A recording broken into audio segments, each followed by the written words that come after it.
নমস্কাৰ বন্ধু বান্ধৱীসকল, মই সুকন্যাই আজি আপোনালোকলৈ লৈ আহিছোঁ পচলাৰ এটি সুস্বাদু ৰেচিপি। আশা কৰোঁ আপোনালোকে চাই ভাল পাব। তেন্তে বলক ভিডিঅ'টোলৈ আগবাঢ়ো। ইয়াত মই আঠিয়া কলৰ পচলা এডাল কাটি লৈছোঁ আৰু লগতে অলপ ৰঙালাও আৰু আলু লৈছোঁ। ইয়াতে লৈছোঁ নিমখ অলপ, পিঁয়াজ দুটা কাটি লৈছোঁ, আদা নহৰুৰ পেষ্ট, মিঠাতেল আৰু হালধি। গোটা মছলাৰ ভিতৰত লৈছোঁ দুটা তেজপাত, দুটা জলকীয়া আৰু অলপ পাঁচফোৰণ।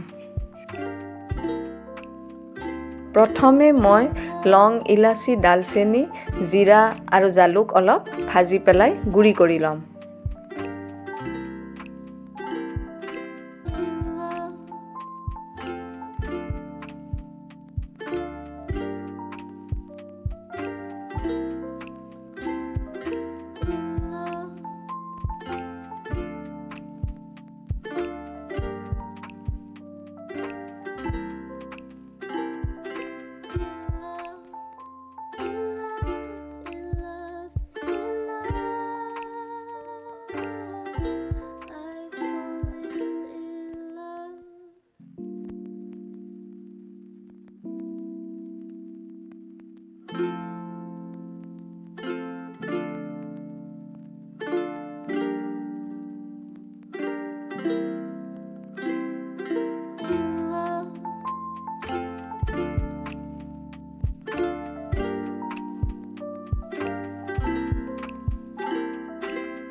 এয়া আমাৰ পচলাৰ ৰেচিপি ৰেডি হৈ গ'ল।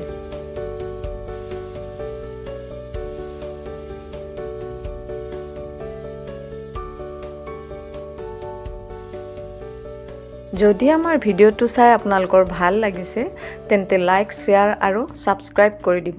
লগতে বেল আইকনটো প্ৰেছ কৰি দিবলৈ নাপাহৰিব। ধন্যবাদ।